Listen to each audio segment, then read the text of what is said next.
untuk kita semua.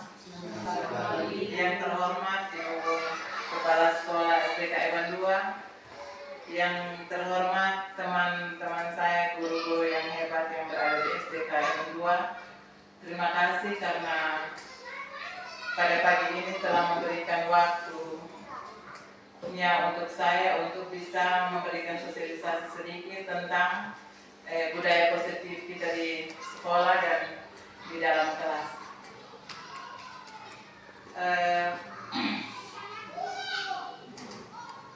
Sebelum kita memulai dengan budaya positif kita ini, saya meminta satu untuk memimpin kita dalam doa. Pelajar Dewantara juga menyatakan bahwa untuk mencapai kemerdekaan atau dalam konteks pendidikan kita saat ini, untuk menciptakan murid yang merdeka, syarat utamanya adalah harus ada disiplin yang kuat. Disiplin yang dimaksud itu adalah disiplin diri yang memiliki motivasi internal. Jika kita tidak memiliki motivasi internal, maka kita memerlukan pihak lain untuk mendisiplinkan kita atau motivasi eksternal, karena berasal dari luar, bukan dari dalam kita sendiri.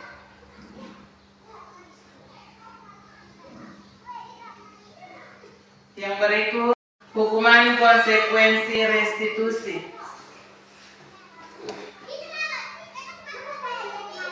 Restitusi, yang dimaksudkan dengan restitusi itu adalah proses menciptakan kondisi bagi murid untuk memperbaiki kesalahan mereka, sehingga mereka bisa kembali pada kelompok mereka dengan karakter yang lebih kuat.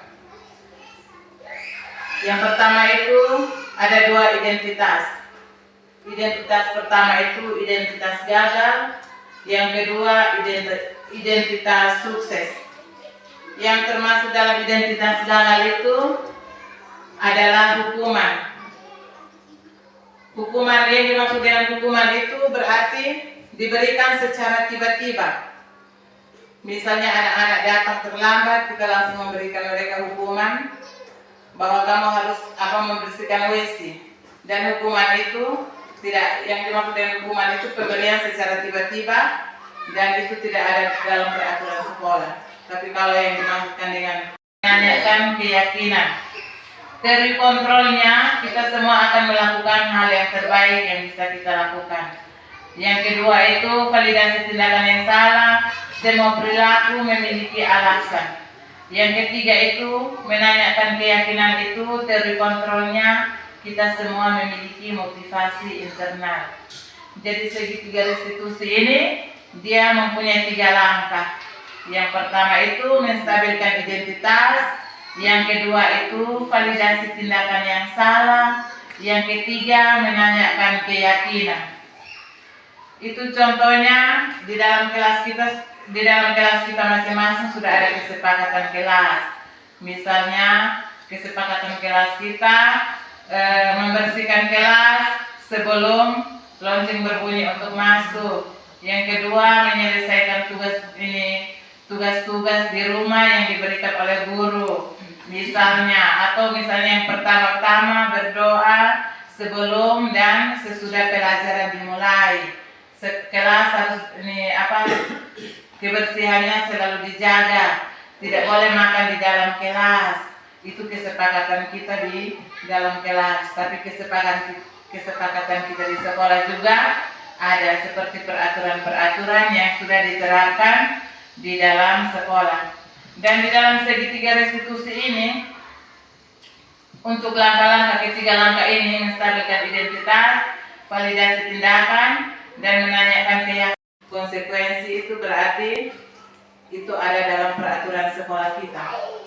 Jadi hukuman yang ada di sini, yang pertama itu sesuatu yang menyakitkan harus terjadi. Yang kedua itu tidak nyaman untuk murid atau anak untuk jangka waktu panjang. Yang ketiga itu korban mendapatkan keadilan. Yang keempat itu murid atau anak akan tersakiti. Tadi karena bilang hukuman itu tidak ada dalam peraturan, maksudnya hukuman itu diberikan secara tiba-tiba. Tapi kalau konsekuensi itu berarti ada dalam peraturan sekolah kita. Misalnya kita bilang peraturan sekolah kita itu kalau datang terlambat mereka harus bawa air 1 jergen, atau datang terlambat mereka harus jongkok misalnya, atau datang terlambat mereka harus bersihkan WC. Kalau memang sudah termasuk di dalam peraturan sekolah kita berarti dinamakan konsekuensi. Bahwa kalau anak-anak yang terlambat harus diberi sanksi apa. Misalnya mereka jongkok atau lari lapangan atau mereka harus bersihkan WC. Itu konsekuensinya yang dibuat oleh peraturan yang kita sudah buat. Yang berikut itu membantu guru menyatakan peraturan, melakukan peringatan dan menerapkan konsekuensi. Disiplin yang kedua itu restitusi. Murid atau anak tidak kehilangan waktu namun bersemangat untuk memperbaiki diri. Jadi di saat konsekuensi atau peraturan yang kita buat itu mereka tidak akan takut atau apa, tapi mereka akan memperbaiki diri bahwa besok saya tidak akan. Di sini mengajarkan kita supaya misalnya ada anak-anak yang membuat kesalahan. Yang pertama itu seperti anak-anak yang datang terlambat, kita harus menanyakan mereka dulu. Jangan kita langsung memberikan hukuman kepada mereka. Ini pagi kau sebentar ibu di ruang guru atau bilang nanti istirahat, menghadap dulu. Kira-kira tadi datang terlambat itu karena apa? Oh ibu, saya ini terlambat karena saya punya mama sakit, atau terlambat karena tadi ada yang terlambat antar saya karena rumah jauh. Nah sudah tahu kita masuk di dalam kelas itu jam berapa, terus kau punya tugas sudah kerjakan atau belum. Yang berikut kita harus memberikan keyakinan kepada dia bahwa kita sudah ada kesepakatan kelas. Tugasnya harus diselesaikan karena setiap kali dan setiap pagi itu ibu harus memberikan nilai untuk kamu. Jadi kalau datang terlambat harus dikurangi biar kita bertanya kan, jangan sampai dia ada kendala di rumah atau jangan sampai dia ada sakit. Kita harus bertanya kepada dia dulu, kita jangan langsung memberikan hukuman. Menanyakan keyakinan. Dari kontrolnya kita semua akan melakukan hal yang terbaik yang bisa kita lakukan. Yang kedua itu validasi tindakan yang salah. Semua perilaku memiliki alasan.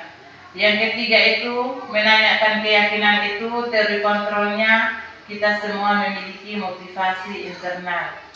Jadi segitiga restitusi ini dia mempunyai 3 langkah. Yang pertama itu menstabilkan identitas. Yang kedua itu validasi tindakan yang salah. Yang ketiga menanyakan keyakinan. Itu contohnya di dalam kelas kita masing-masing sudah ada kesepakatan kelas. Misalnya kesepakatan kelas kita membersihkan kelas sebelum lonceng berbunyi untuk masuk. Yang kedua menyelesaikan tugas-tugas di rumah yang diberikan oleh guru. Misalnya yang pertama-tama berdoa sebelum dan sesudah pelajaran dimulai. Kelas harus kebersihannya selalu dijaga, tidak boleh makan di dalam kelas. Itu kesepakatan kita di dalam kelas. Tapi kesepakatan kita di sekolah juga ada, seperti peraturan-peraturan yang sudah diterapkan di dalam sekolah. Dan di dalam segitiga restitusi ini, untuk langkah-langkah ketiga langkah ini menstabilkan identitas, validasi tindakan, dan menanyakan keyakinan. Kalau saya tidak terlambat, saya tidak akan bawa itu lagi, atau supaya saya jangan jongkok terus, saya tidak akan terlambat lagi dan saya akan memperbaikinya. Yang berikut itu berupa undangan untuk mengadakan restitusi. Yang berikut dibuat oleh murid atau anak. Yang berikutnya menguatkan guru, menyebutkan keyakinan kelas, membimbing kerangka acuan berpikir restitusi murid atau anak.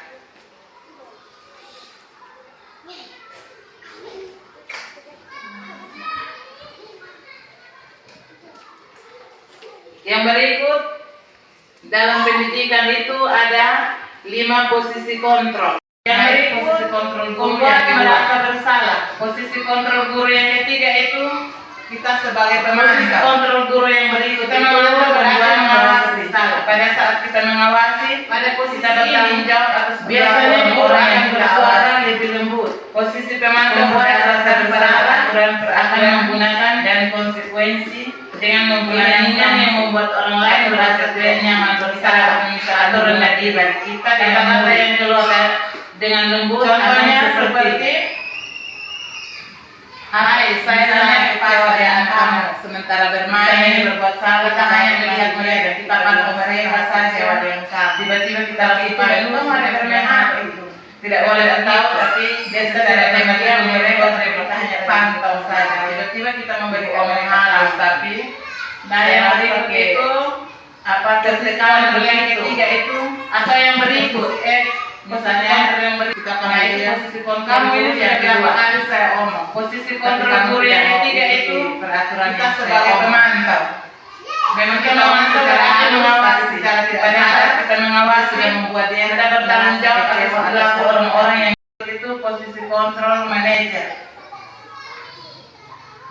Manajer itu sudah kita tahu bahwa posisi kontrol sebagai manajer itu kita sebagai seorang pimpinan.